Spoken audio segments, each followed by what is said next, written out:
Broadcasting from the business capital of the world, this is the Podcast Business News Network. Welcome back to the show. We are honored to have John Riggio here joining us, tennis legend, architect, man of the movies, magazines, own book, author. And by the way, you got the magazine. Show us, show us. Oh, okay, sure.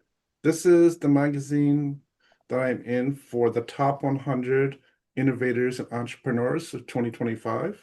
And this is the physical copy of the book. I'm here on page 42.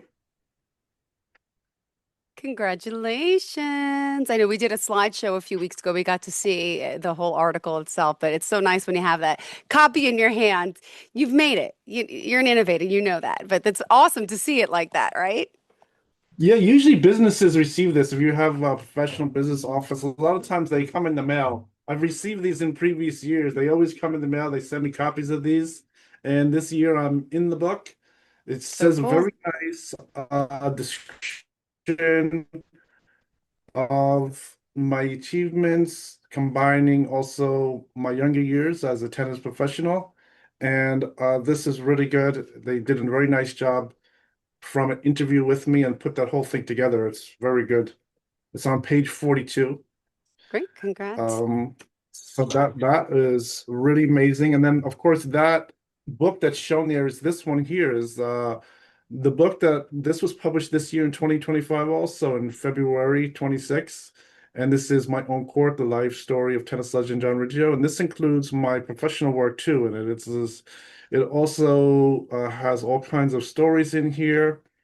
And since the podcasts are really based on business and professional work, the stories of my architect and my early tennis careers came out, and this has all those stories. They're really very good. Uh, I hope you can read it. You can get it online. You can go onto the internet. You can get it at the Barnes and Noble. You can get it at Hmm. Amazon. You buy it at all kinds of different things, thrift books. They have them on eBay a lot of times also, and it's a pretty good book. If you just buy the ebook, it's only like $9.99. You could just download it right onto your reader, and it's really good. It's on Kobo, and if you like reading a different language, you could always translate with the ebook too. Got it. It also comes in a soft cover, and it comes in the paperback and the hardcover. So that is really good. And a lot of people like the book. They read it and they've been giving me excellent reviews. They really like the stories in there. And I've been showing the book to people that they really like it. It's really excellent. And then so now recently, the top 100 magazine. I was just in there. It was just published just this Yeah. last week. I received the physical copy of the magazine, and it's really amazing. They did an amazing job of really putting the whole story together, and which is really good. I like how they were able to do that. And it took a while for all the different stories to come out. I have so many more stories too. I'll tell you a few stories today. I could sample a couple stories, one from my profession, and I could sample another interesting story from my career, which also had a mix of different things. Hmm. I think one of them I was just thinking about as far as my architecture career to talk about was this interesting thing of when I was starting off and working for different architects. And sometimes when I was working, I was on a 1099. And a lot of architects, they run very low with their money they put in their checking account. It runs so low that when they write a check to me, I go to the bank and it bounces. And I was still young, maybe 19, 20, 21. And I was wondering why someone would write me a check and then it would bounce. I've learned that the hard way, but yes, go ahead. I think there are two interesting things. One of them is the reply that the check shouldn't have bounced, that there was plenty of money in the account, which is the Hmm. most troubling Hmm. one. And I remember going to a Chamber of Commerce meeting in Hicksville where my office was, and this whole thing with problems with someone depositing a check over $3,500 was coming out. And I started to put the pieces together. I never figured out what the story was. But as far as some people who wrote me checks, particularly people I was working for, they ran their credit down in Mm-hmm. their maybe down to $1,500, and they wrote a couple checks, and my check would bounce. So what happens is back then, even like the bounce fee was Ah. $35, which is a Mm-hmm. lot. It's similar to today, and well, it gets a little depressing. The check bounced. And but what happened was when I was getting a mortgage for a house, they told me the worst thing. They told me since I had a couple bounce checks, that was like a couple points on the loan. It's Mm-hmm. so them giving me these checks, even if the checks were very small in size, they weren't Yep. $10,000 checks, maybe only $1,000 check, and the check would bounce and that caused a problem for my credit rating. What also happened, I noticed, is over these years, a lot of times the architect I was working for told me this crazy story that their Yeah. mortgage was discontinued. Ah. Really, so this idea of bouncing these checks started to not only cause me problems, but I noticed that the architects I work for started to have a serious problem that the mortgage on their house Yep. that they were living in and paying for it started to have serious problems. So this problem with just little small bouncing checks started to really cause a big problem. And over the Yep. years, I've always watched that. Another thing I've also watched with checks and depositing them and not having a problem is not depositing two checks of the same amount of money. If you deposit two checks of the same amount of money, there's always this chance of them saying you deposited a double check where they thought they Ah. deposited two times. And that is the saddest type of thing happening. That is really horrible. I think the one interesting thing I just heard just recently from someone I do business with here is depositing a check and they put it into someone else's account by accident. Uh-huh. And that's another thing. Always have to watch my deposits and things like that. So Yep. all those little business things are really present for architects, and you're working for an architect. When I was younger, I was gaining experience, and all those little things were happening. And I so there's things with getting the pouncing you checked and paying the $35 fee are only the start of the problem. Then it affects your credit. Mm-hmm. That was really horrible. And so that was one sad thing. I think one thing as far as my architect work and I think they put down architect work that it doesn't make a lot of money, but I think in comparison to a lot of jobs, it isn't that bad. It isn't the lowest income. And usually when I was younger, I always used to try to work two jobs. Yeah. They always gave everyone this number of trying to make $35,000 a year would cover everything with your girlfriend and having a car, a place to live, and everything like that. So they always had that number $35,000. So there was a number you'd always try to strive to move and try to go over that basic number. Uh, I think at the time when I was younger, even like 19, 20 years old, I was working the two jobs, trying to generate as much money as I can. And there is this whole thing with my achievements in tennis. Some of these achievements in tennis were putting some interesting pressure on me that was good. One of them was Mm-hmm. to try to live in a house that's 3,600 square feet. And that is to own it or rent a house 3,600 square feet. The thing with the cars is no big deal. Of course, you want to Mm-hmm. have a nice car. And so this pressure was happening when I had my girlfriend Delilah. Mm. And at the time, I was making more than her father. I was working the two jobs. I was able to make the money, and I showed them my tax returns, things like that. And so there was this thing to move into a house, to rent a house. Mm-hmm. What happened there, the dollar numbers are there. I have the pressure, the direction from tennis in particular. And of course, I have my girlfriend. She's interested to this idea. She likes it. This was a new challenge to go ahead with this type of idea. But what happened was when I went to do some rentals in different areas, there was turned out to be a third party Hmm.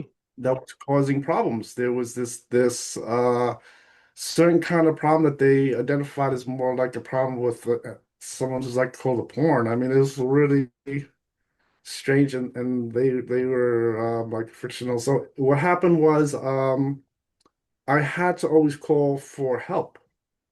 I was wondering what the problem is. Mm-hmm. And it turns out, so all of my ideas, my income, the whole thing with tennis and my girlfriend, all checked out that it was good, that everything was okay. And the only problem was these people who, whenever I went to do things, somehow they would materialize and Hmm. cause a big problem. And I Oh, always had all the government offices about it. nightmare.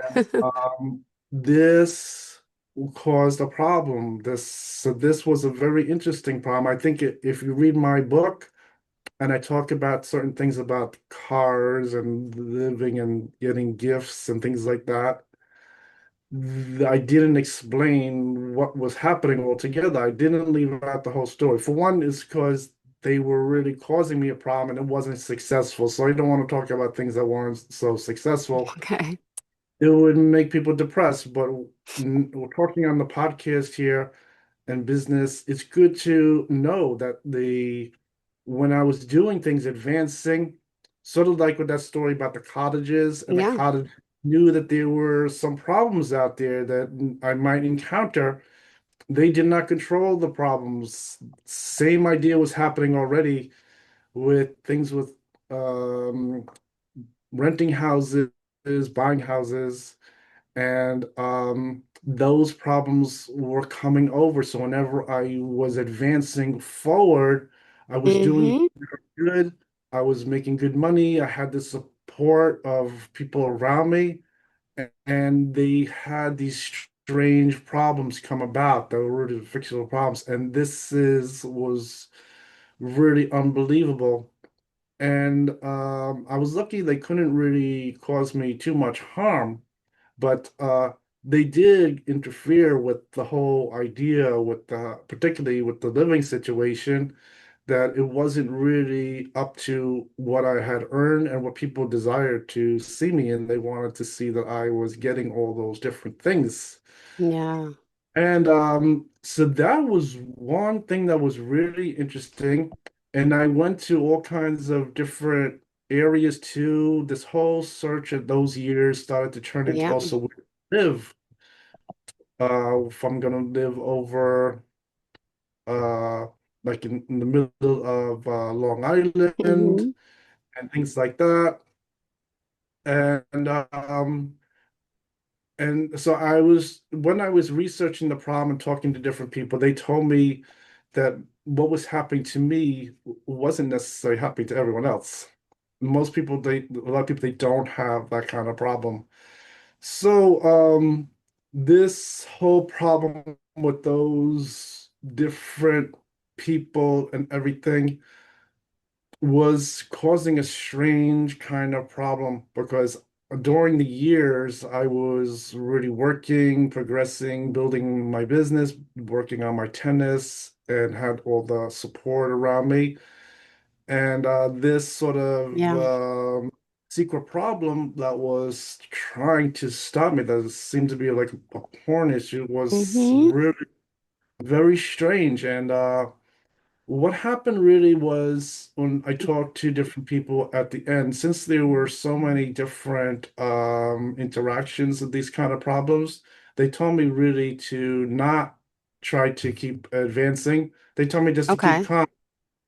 Ah. And that's what I did. So really the living situation, all those different things, I didn't really get the full amount of all the different things with the houses. I think as far as houses go, just to talk about it, when I was playing tennis at Sutton East, they did a little calculation and I could live in Beverly Hills. They Hmm. were saying a 6,500 square foot house would fit me very nice in Beverly Hills at that time. The whole thing was really to put it together. And I think even at that time, they had no idea that if I was to go ahead with venturing into something like that, I'd probably meet the same problem, the same kind of stop of whatever was happening there. Yeah.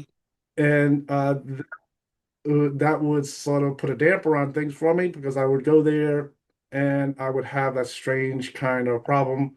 Not everyone had that kind of problem, but I'm not certain if that is more common in sports that they try to give you problems in everything you do. I think most people, if you want to go to buy something, you usually just pay them the money and they give it to you, and that's it. It's so these kind of strange problems were really happening. So the whole thing with this achieving and them giving me exact numbers of square footage of houses, I went through a whole bunch of different cars too, different type of cars that I can have, and they're very nice. I think it's like for sport players, even one car they like to have is like you would have it for a short time was things like maybe like a Corvette or Ferrari Pininfarina type car. Some people they have some of those cars. If you didn't have those kind of problems, those are probably just easy to buy and sell. This Yeah. isn't a big deal. So I think that was one interesting thing. I couldn't put it all together, all the different parameters. I didn't put it in the book as far as the different stops, but they were there causing some problems. They were interfering with my successes. And I think what happened is some of the little status symbols, the useful, what I'm told, is they give people a little hint that you're doing something someplace, you're achieving someplace, you're important, and you're making successes. So those things will sort of maybe give people a little indication that I am doing very well, with all those different things. So that is one problem. Then I even got into going into different neighborhoods. And it turns like Hmm. the different neighborhoods really didn't stop some kind of problems. I tried some different areas, particularly when I was young on Long Island, because I grew up in Yeah. Jericho, and I went over to different areas. They have some nice areas to go to and tried a variety of different areas to see if that was something that would push me ahead and those strange problems would go away. But it really didn't make that much of a difference. They just had a different story. And that was the strangest thing. And some of them stories, they also, I think, some stories were coming back, and maybe it had to do with something about my girlfriends, and I don't think it's really true. I think maybe it was just people trying to spoil my fun, sort of like with you watched that old movie Animal House, and they're just trying to spoil your fun. And the sad thing is that since they were able to interfere with all those little different things, the houses, the cars, and some things like that, instead of continuing to try to keep on pushing to try to get all those different things, I was really recommended not to really try to push ahead too much with that. And so I think that is a little sad, and that's why I didn't put it in the book Yeah. altogether. Oh, Uh, wow. some people, as far as things in sports in particular, I was told they were able to get a few status symbols, and there was a Raffaella Reggi from Italy. She was telling me the story Oh. that she did have a nice Ferrari in the garage, and they were able to put that together for her. Oh my They, goodness. yes, so Nice. she had a very nice gift there for her, and they kept it well. So while she was here playing in the USA. they kept it there for her, so she really had a nice symbol of her playing and things like that. So I knew about all those different symbols. They told me exact numbers and names and things, but for some reason there was this invisible problem that kept on coming over Mm-hmm. and to interfere. And from really going after them, Yep. hopefully they said not to really to bother with doing too much. And I think some things like that also has to do with sort of like with work, gaining more business experience, maybe just learning more savvy in what you're doing to try to advance and not really just trying to go ahead and get stopped. So that was one interesting thing. And so I think some things about the podcast and writing the book and things like this, and now the top 100 is pretty good that I'm able to put the whole story together, and it's coming out really good. They're getting the idea that I have a nice quality story to talk about, and I'm able to use these different ways that they could see the story, and you could learn from all these different things. So the different things I'm talking about today with those little problems and Yep. even like bounce checks, I didn't really put in the book because you're gonna get depressed and you're gonna think No, uh, but you're normal. You're real. We get it. It happens to my all of us. successes that ruined my successes. But so that was one interesting thing. And I think as far as just starting off with the thing with just like the simple bounce checks and things like that, I've watched all those much more closely these days. And Yep. th- uh, uh, that type of occurrence isn't that often these days as years ago. I don't have no idea why people would keep $1,000 in their account.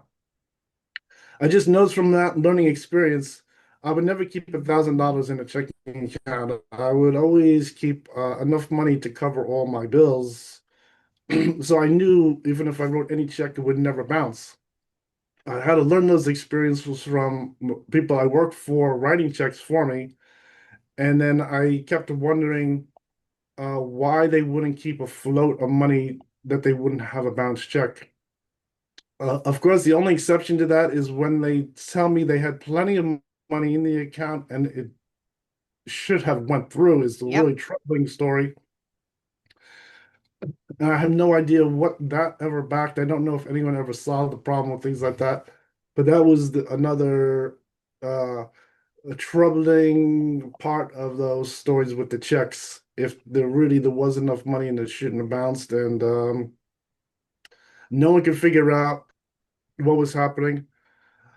I remember when at that time when I had my own office, uh, even some people in the banking industry were saying that same type of occurrence of checks bouncing, even particularly over $3,500. This is the strangest story.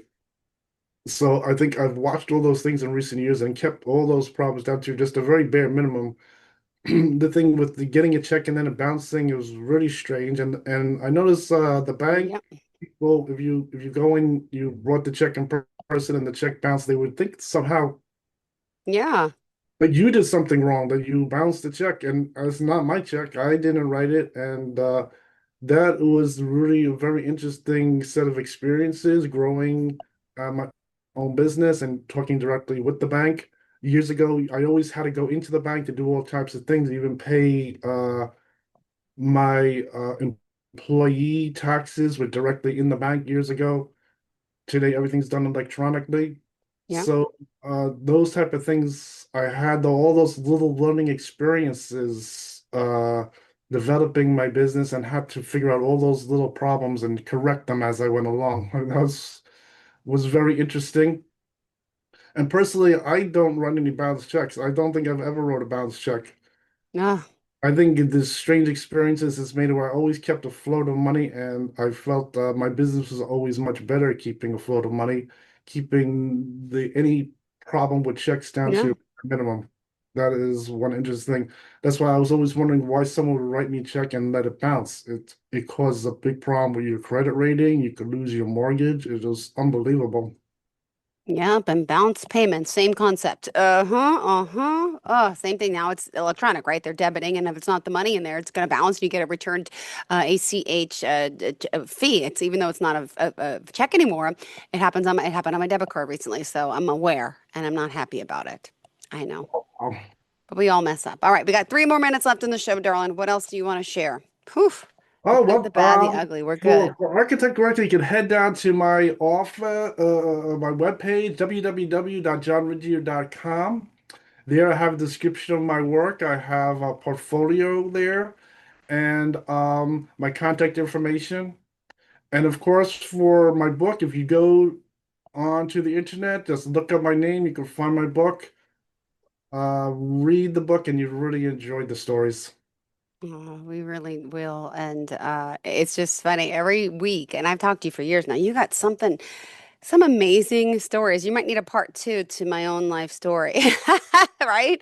Any plans to work on a second edition? Yes, I think as far as this, I'm interested to add some more of my own personal stories, and but I'm not up to it yet. I'm not even on the full 12 months on my book, so not till next February. I don't think I'm going to do anything, but eventually I think I will add to the book. Yes. All right, looking forward to it. Thank you again. Always a pleasure having you, darling. And I guess we will chat next week. All right, happy holidays. All right, thanks a lot. Happy to see you, Joe. Bye. Bye, sweetheart. Thank you.